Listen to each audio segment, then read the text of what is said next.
Hello, my friends, Evolutionary Energy Arts family. Well, guys, lots going on. Let's start over here. And this is something that came out yesterday, and it's the military warning EMP attack will wipe out America, democracy, and whole world order.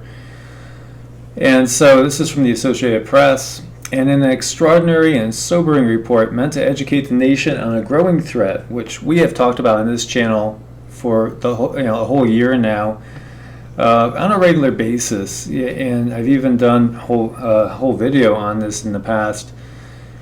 And basically, this EMP attack is really real. I mean, it's something that could really happen and just shut down everything.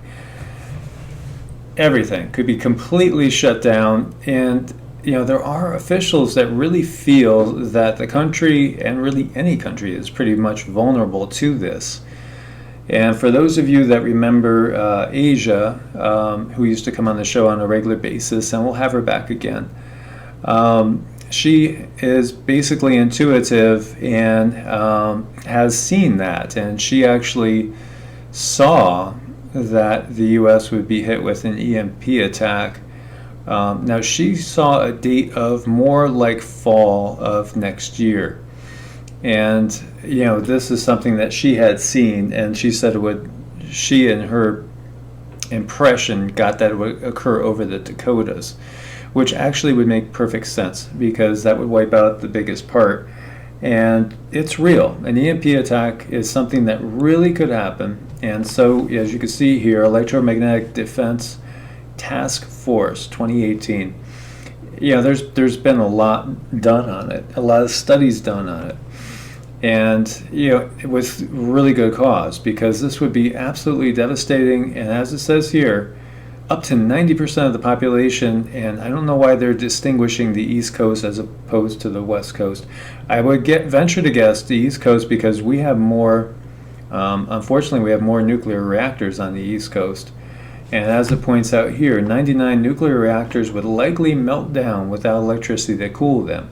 So that was something that made me think more of the Four Corners area. But then when, and I'm just talking about safe zones, as I diverge really quick, because that is one of the cases, one of the big questions I hear from you guys every day. You guys are really looking for a safe zone right now. People are taking things seriously, and literally many people are planning on, or actually in the process of, moving to what they believe is a safe zone, and they're doing their research and they're trying to figure out, well, I gotta weigh my risks. If I go to Appalachia, I got the mountains, I got rain on a regular basis, so there's going to be water, there's an abundance of animals around, fish, food, plants, it's really green. Is it high enough in case of a pole shift is one of the questions. And the other thing is, too, what to do if the nuclear reactors melt down. Now, if you look at the Four Corners area, and I didn't mean to get totally diversion on this, it's just I've been getting questions constantly about this. If you look at the Four Corners area, rain is an issue, obviously, because it's dry out there. And it's been fracked like you wouldn't believe. So if there are, bigger earthquakes, or if volcanoes even wake up, which, there are some ancient ones in that area. And there's one in Colorado that had last one off about 4,000 years ago. But with the type of earth changes that we're planning on seeing, or thinking we're going to see, that would be a danger. And the fracking that's going on there is just insane. And then you have Yellowstone too, which if it does go, it's going to be tough for anybody in the Northern Hemisphere or North America to make it. But you literally could be buried in ash over there. So there's really no perfect place. And as this shows, the east side, the East Coast, is in danger because primarily of the nuclear reactors, but also population centers. Wherever there's a ton of population, there's going to be chaos. Not that there won't be chaos in the small towns as well, but there is a difference. 4.1 million would be displaced from areas around the nuclear plants as the radioactive cloud spread.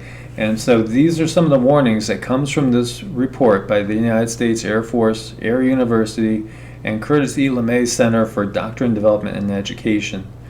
So real concerns here. And of course, you would have military and commercial jets, such as those built by Airbus, could be degraded.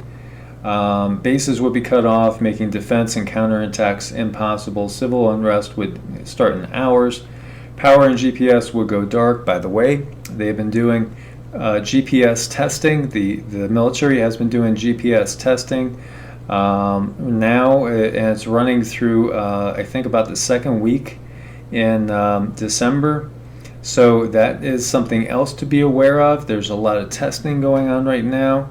Failures may include long-term loss of electrical power. 18 months or more are required to replace key elements for the grid that would be damaged or knocked out.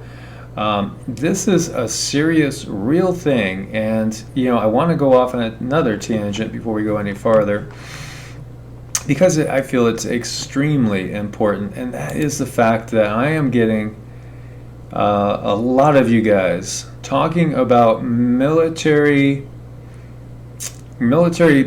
training going on in an unprecedented way.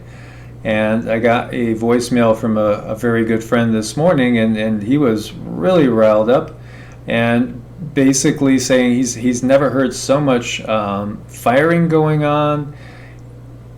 And I'm hearing this from many, many different locations. And that was part of the whole big thing about the video yesterday showing the stealth bomber type plane and the drones. It's not the fact that, oh look, there's a stealth bomber. How often do you see stealth bombers flying down the highway? That's the question. How often do you see military drones that are usually over Iraq and Afghanistan or these other countries going down the highway in the US in a major city?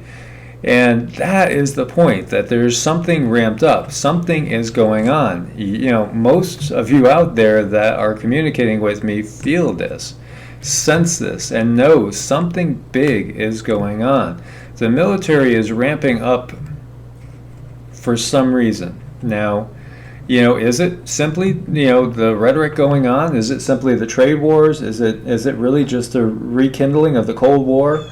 Or is it something else? I mean, is that part of it? But do they also know there's something coming that's going to cause civil distress and unrest?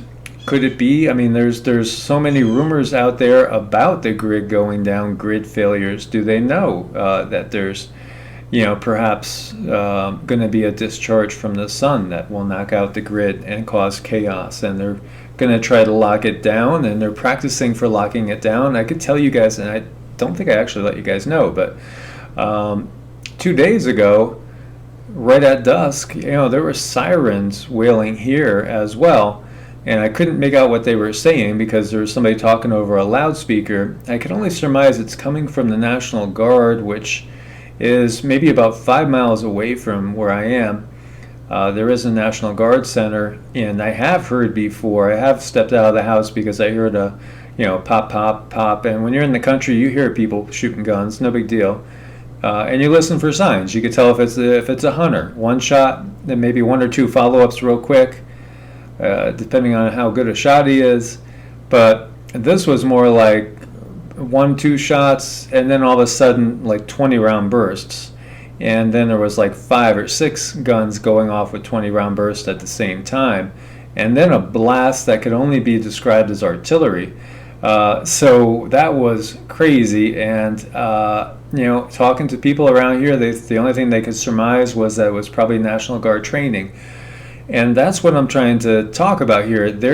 There's a lot more training, a lot more military exercises going on right now. Perhaps it's only related to the rekindled Cold War, all the tensions, the trade war, Russia, China.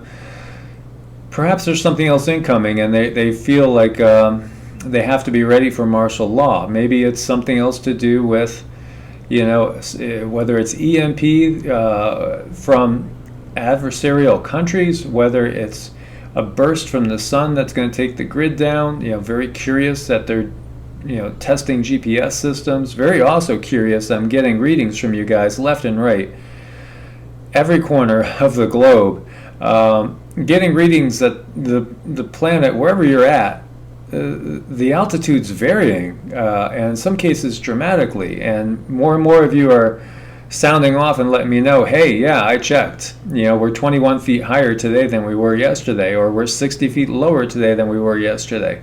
is this normal? My answer is I don't know. I would love to have maybe an expert weigh in on that, but is the planet quote unquote breathing? Is there something going on? We've seen the plate movements, and the Alaska quake yesterday, I really got to wonder, was it only a 7.0? And the heliplots were going crazy, and people said, well, don't they always do that? Well, they did for that 8.3 that we saw down, off of Fiji. But that was the first time I noticed them all going that crazy like that. I've seen a bunch going crazy in certain areas when there's been a major quake, but every single one from every corner of the globe, that was something a little different. So we've seen that a couple of times now because the quakes seem to be different now. And of course, they always cover up what's really going with the size of them. So there's sources saying that the migrants are being encouraged to join another march at the border, which was scheduled for today. So we'll see if there's something else going. And when we say that, we mean like kind of rushing the border. And so the top portion of this particular flyer reads, we must march to the border on Saturday, December 1st, the day of the inauguration of the new president of Mexico, Andrés Manuel López Obrador. Open the border or we close it. Everyone has to be allowed in. Our last action brought us closer to victory. Mexicans and Americans fight together with us. So this flyer is being distributed to all migrants, but a core of migrants considered the most aggressive and some paid as provocateurs, which goes on, and we see this in all the countries that are having these type of civil unrest things. There's people out there that are just trying to instigate things. Order out of chaos. So sources say they're planning to rush the border and force Border Patrol reaction, which happened last Sunday. So they're trying to do that again. And so sources say that this will occur near the location known as the Chaparral Gate.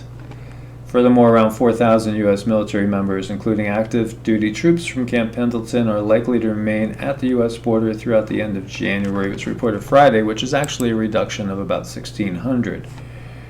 And MS-13 gang member traveling with caravan arrested in Arizona, as we could see. And, this is what we have figured. There must be some of them in there. There probably is a ton of them in there. And now could they, being MS-13, could they actually be used as insurgents? Well, yeah, for sure. Most definitely. Don't doubt that. And over in Minnesota, we have activists holding a rally in support of the migrant caravan. And so a group of activists rallied Friday to show their support for the migrant caravan. Many Hondurans gathered in front of the federal building to share their stories. And of course, we want to support, all people in the world. But of course, also things need to be done in a civilized and organized manner, especially when things feel so like they're being built up and being used. And I think many of you guys feel that way as well. Buenos Aires earthquake. So a quake hit near the Argentinian capital as the world leaders attend the G20. And there's Donald and Melania coming down the ramp. And if you listen to the live show from last Tuesday, you might hear some shocking things about Melania that were brought up. And I'll just leave it at that. I'm not going to say another word. I don't know if it's true or not, but you'd have to check out the live show to find out. And we will be going live tonight at 7 o'clock Eastern Standard Time as well. So the G20 is definitely a big thing, and President Trump and Xi Jinping, the Emperor for Life of China, will meet, and we'll see if they'll be able to do anything to resolve the trade war. I'm not putting a lot of hope in it. It doesn't seem like things have been working out so well as far as that goes, and it does seem as if both countries are kind of paying the price for it right now as far as the economic news. So we'll see what's going to happen. Are they going to hug? Is it going to be friendly? Or is it going to be cold and acrimonious, like the stares that were going back and forth between Trump and Putin, who have been very friendly in the past? And we still have the Yellow Jacket protests going on, and they're growing. Third weekend of mayhem. Paris turns into battlefield amid fresh Yellow Vest rallies. And so this is out of RT. You can see a demonstrator walking by a burning car as it's been turned upside down.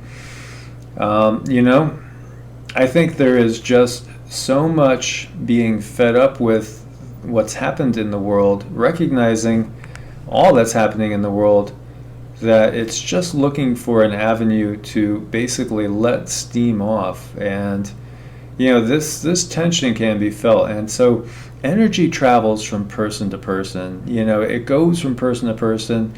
We're exposed to different energies every day, and it is something that can grow, and we are seeing that. And obviously they're upset with Macron, they're upset with the tax, but I don't even think that's really it. There's this energy building. People are starting to wake up and understand how much they've been getting played, and just how obvious it is that there really is, just really that less than half of 1% that controls everything, and everything kind of always works out for that corporate elite. And everybody else is getting pushed downward into this chasm, and it truly is becoming the world of the haves and the has-nots to such a high degree. Middle class just disintegrating as far as the Western society. Interestingly enough, the middle class is ready to blossom in the East, in China, if you believe a lot of sources, as well as in India. So some would look at this as karmic retribution. Some could even go back to the saying, look what happened to the Native Americans in the United States and all. And of course, Europe is, for the most part, the parent culture of the United States, as we know. And we see this unrest spreading, and that's a pretty nasty little gash he's got on his face. And thanks to the police, I guess is what it's saying. I don't speak French, some Spanish. As we see, those metal barriers aren't doing much there. People are looking to vent because they are fed up, as we see, and this is out of the BBC. All these links will be there for you guys, so you can check out the videos. You have to also suspect that this might be even bigger, perhaps, than what they're showing.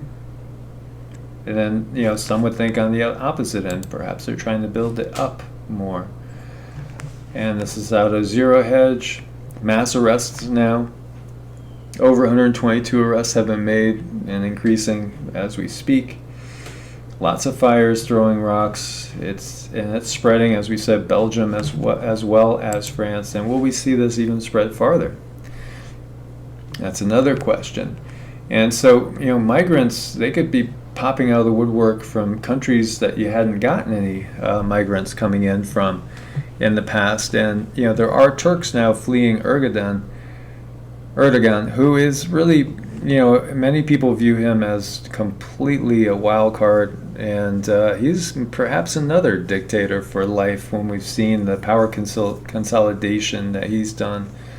So among those sneaking out are civil servants and military personnel suspected of ties to Turkish president's nemesis. And so Greece is experiencing a wave of Turkish migrants. And again, there's a bigger picture here. There's most definitely a bigger picture going on. Meanwhile, we watch Russia firing off an upgraded nuclear interceptor. And so the Russian military has tested a short-range missile meant to defend Moscow from nuclear Armageddon. Video of the test launch conducted in Kazakhstan was published by the Defense Ministry. And so this interceptor tested at the Saryshagin test range is apparently the replacement of the 53 T-6 anti-ballistic missiles, which served as a part of an ABM shield protecting the Russian capital. The video released by the ministry on Saturday shows a characteristic transport launch container of the projectile being loaded from a transport vehicle to a launcher placed inside a silo before launch. And we've definitely seen a lot of upgrades to both Chinese and Russian military hardware. You shall not pass. That reminds me of Gandalf standing on the bridge. You shall not pass. Russia changes rules for warships navigating through the Arctic, through its Arctic. And you see a Russian Navy flag and a warship preparing for navigation through the Northern Sea route. So Russia is updating its navigation rules for a contingency involving another nation's warships attempting to sail along the Northern Sea route. Such a passage would require prior notification from the Defense Ministry.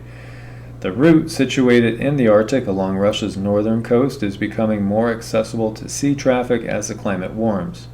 With longer navigation seasons and fewer ice hazards, Russia hopes the path will increasingly be in demand for international commercial transit.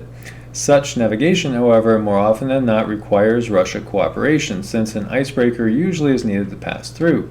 There is, however, a potential source of problems, with Russia's north side being more accessible. Foreign military ships may travel it too, even those lacking ice protection. It was proven by the Loire-class offshore support and assistance ship of the French Navy Rhone in October. Took the ship 17 days to traverse the route, and she didn't ask for Russian icebreaker assistance for it. And that's something you guys might not be aware of, the fact that Russia has more icebreakers than any other country by far, and especially when you compare it to the US, which is very interesting. Now, I'll cover this in the weather-related video that comes out later today, but the Arctic ice situation is actually not what we always hear, as we've been covering. Now, the CIA intercept reveals Saudi Crown Prince sent 11 messages to the head of Khashoggi hit team hours before the murder.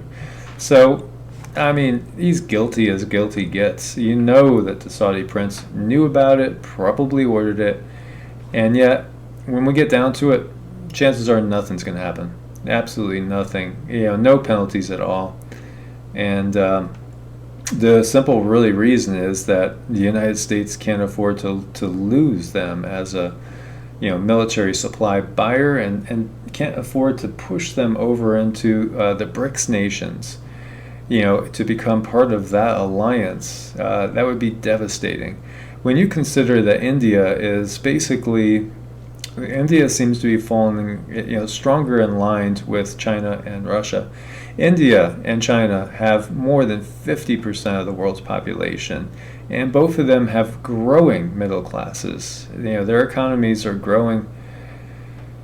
It's the shift in power is just obvious, and of course, just like with the Roman Empire as it's facing its ultimate deterioration, empires will look to do whatever they can to salvage their power, to prolong the inevitable, and in many cases morph into something else. And we've seen that before. So there's nothing that's going to come of this, and it would be kind of like shooting yourself in the foot to actually do anything about this as far as the US goes, unfortunately. Now, Iran unveils new domestically made warship. And so this destroyer can sustain voyages lasting 5 months without resupply, according to state media. And so this is out of Al Jazeera.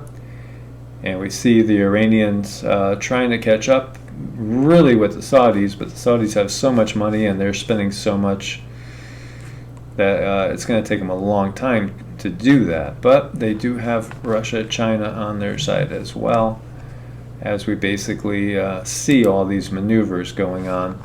And this is just kind of sad. U.S. approves seismic tests despite dolphin and whale concerns. We've seen enough dolphins and whales washing up dead on shores, and the U.S. government Friday took a big step towards opening oil and gas drilling in the Atlantic Ocean by approving seismic airgun tests that experts warn are harmful to dolphins and whales.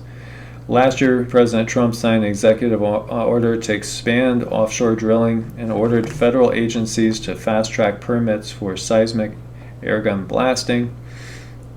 Environmental groups have staunchly opposed the use of seismic airgun blasting, which research shows can cause loud, far-traveling noise in the ocean that disrupts marine life, including fish and sea turtles. And we saw tons of them showing up dead on Florida beaches as well. The latest move would open a vast offshore area from New Jersey to Florida to underwater mapping for fossil fuel exploration, the first time in decades. And this action flies in the face of massive opposition to offshore drilling and exploration from over 90% of coastal municipalities in the proposed blast zone. So this just shows you the government is bigger than the people it governs. It's going to get its way. Whether the constituents are for it or against it, it doesn't matter. And when we say the government is controlled by the corporations. Let's realize that. So the corporations don't care how much they destroy the planet, and that's really the topic for another video that we're going to delve into in depth. Why don't they seem to care about what happens to the planet? Isn't that kind of crazy? Don't they live on this planet too? I mean, aren't they stuck here like the rest of us? And, if the planet dies, won't they die too? And that's a great question that you guys have brought up time and time again. Do you know Laura Eisenhower? And thank you for the subscriber that brought her to my attention. She's just another one. There are so many out there like this, and many people aren't aware of all the whistleblowers that are out there. And so she's another one. And so she says, Laura Eisenhower, yes, Eisenhower. She is a descendant of Dwight Eisenhower. She is a descendant of the president that warned us about the military-industrial complex, and also about their alien allies. And so, for those of you that don't believe that there are extraterrestrials or interdimensionals that have anything to do with our reality, or if you prefer to call them demons, and on the positive side, angels. And we could get into that too, and we will get into that in other videos much deeper. When you start to look at the bigger picture, there's an awful lot of support for the fact that there is non-human intervention in this planet, non-Homo sapiens. And it's if you look deep, it looks like it's gone on since before man was even here in its current form. So the growth of the military-industrial complex would prove to be one of the greatest anxieties in the life of President Dwight D. Eisenhower. In 1961, he stood down from his role and gave a curious and troublesome speech warning of the growth of the military-industrial complex in the United States and the horrors that it could lead to. In 1961, Dwight Eisenhower relinquished the office of President of the United States after 2 successful terms in office. In his outgoing speech, Eisenhower expressed his deeply held fears about the future of his beloved country. He warned that the relationship between industrial arms producers and the official Defense Department was becoming problematic, and that weaponry and war were quickly becoming the most profitable industry in the country, which could lead to enormous problems in the fields of science, education, and agriculture further on down the line. And this is a video of that famous speech. So in 2018, these words seem oddly resonant. Last year, the portion of the federal budget allocated to the military skyrocketed to, actually, it's over $700 billion, with many of the military asking for even more in the next financial year. Both the Democrats and the Republicans have been extremely compliant when it comes to these requests. Totally. So there's a recurring temptation to feel that some spectacular and costly action could become the miraculous solution to all current difficulties. A huge increase in the newer elements of our defense, development of unrealistic programs to cure every ill in agriculture, dramatic expansion in basic and applied research. The prospect of domination of the nation's scholars by federal employment, project allocations, and the power of money is ever present, and it is gravely to be regarded. Dwight D. Eisenhower. So, President Eisenhower is known for more than his dire prophecies and his role in the Second World War. He's also rumored to have been the last president to have complete control over the relationship between the United States and an extraterrestrial race when he apparently encountered in 1954 with a view to forming a treaty. According to Dr. Michael Salla, Eisenhower met with representatives from the alien race at Edwards Air Force Base. The aliens, referred to as being from the Nordic race, encouraged him to relinquish the country's nuclear weapons program in exchange for advanced technology. Excuse me. An offer which Eisenhower refused to comply with. And so we know of the Vril Society. Hopefully you guys do. And I've touched on this in different videos in the past. The Nazis, especially Goebbels and Hitler and Himmler, I mean, those guys were complete occultists, you know, and so they understood so much of what really goes on in the world. And they made contact with these extraterrestrial beings that gave the Nazis advanced technology. And really, the Nazis were way ahead of everybody else in World War II technologically, you know, developing the first rockets. And we saw the Nazi bells, the UFOs. And, you know, that there is also the whole case of Admiral Byrd going down to Antarctica because there was a Nazi base there well after the end of World War II and getting his butt kicked by them. And then there's the thoughts that the Nazis didn't really even lose the war. Perhaps Germany lost World War II, but perhaps the Nazis actually won almost by attrition and absorption, you know, by coming into this military-industrial complex. And so it's really interesting when you start looking into it. And now the president's great-granddaughter, Laura Eisenhower, says there's much more to her famous ancestor's words than anyone could have imagined. Growing up, his great-granddaughter, Laura Magdalene Eisenhower, heard these stories but did not completely believe them until she began to read historical documents, which seemed to indicate they were true. Convinced there was something more to the story, she began to investigate DARPA, and DARPA's huge. And, you know, just that word equals YouTube issues. A top-secret advanced weapons development branch of the U.S. military, which was developed during the presidency of her illustrious ancestors. So she's the great-granddaughter. And so the secret space program, Mars Colony, and connecting to source energy. According to Eisenhower, chief among the projects being run by the elusive DARPA is the secret colonization of Mars, a project she claims she was recruited in 2006 by a mysterious figure named Agent X. She claims the colonization was set up in order to ensure that human race will survive even in the case of an extinction event catastrophe on Earth. Interesting. Laura Eisenhower turned down the chance to take part in the program she believed that the military-industrial complex was running, and it was involved in.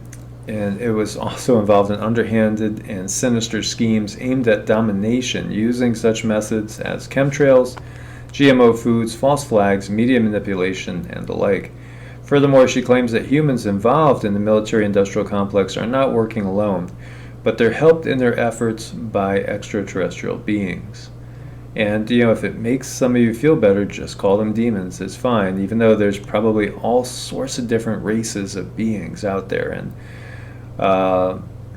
you know, that's the thing. It's like we name things, and sometimes if we name something, it limits our capacity to understand what it truly is.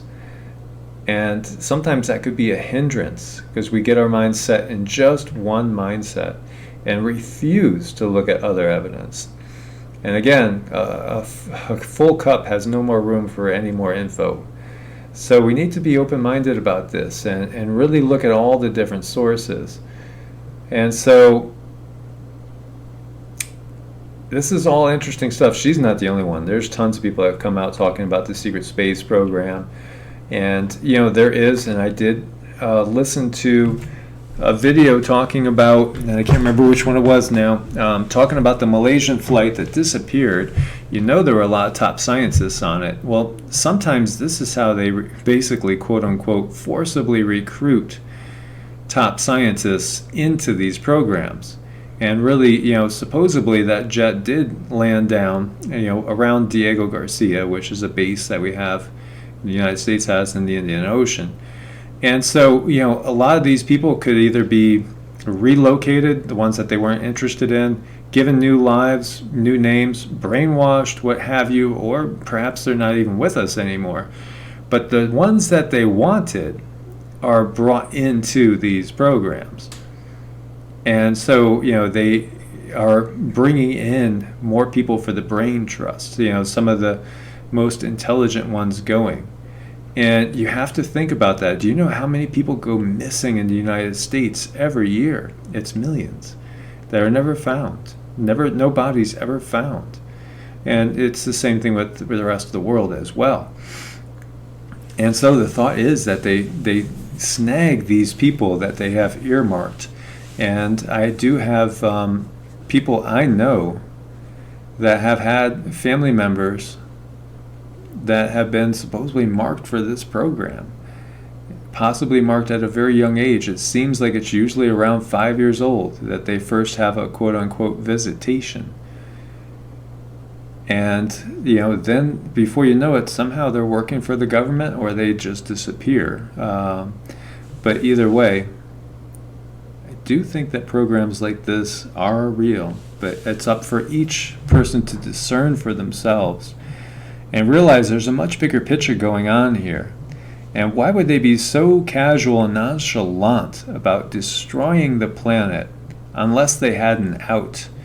So one of the things could be that they know that there's a huge cataclysm coming, and most life on the planet's going to be wiped out anyway, so they don't really care what they're doing right now. They're just scrambling, trying to build up their bunkers underground and their off-planet bases. And otherwise they just, what if they did know? I'm just throwing it out there, and I'm not saying this is definitely the case, but what if they did know that something like 90 or 95% of the life on the surface of the planet was going to get wiped out? Would that make them then not look quite as crazy? And maybe would that not make a little sense? That they know something is coming and it's going to wipe out 95% of the life on the surface and it's going to have to restart. So in their haste and in their panic, they're just doing whatever's the most expedient and kind of raping the surface. And at the same time, they're building up their underground bunkers, their underground cities, and also perhaps, colonizing Mars, and maybe they have massive bases on the dark side of the moon, and perhaps even other places. Would that not seem to make sense maybe a little bit more when we consider the outright destruction of the planet that's going on by the corporations?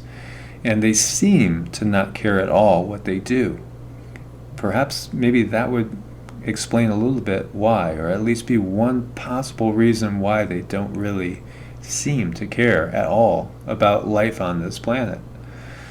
So my friends, I'll leave you with that thought. As always, please thumbs up to support the channel. Do subscribe, click the bell to get all the notifications, and share with as many as possible so we can wake them up to what's going on. May you guys always be blessed with abundant peace, love, health, happiness, and wellness, and may you always be kept safe in these times. God bless, my friends. Stay safe. Namaste.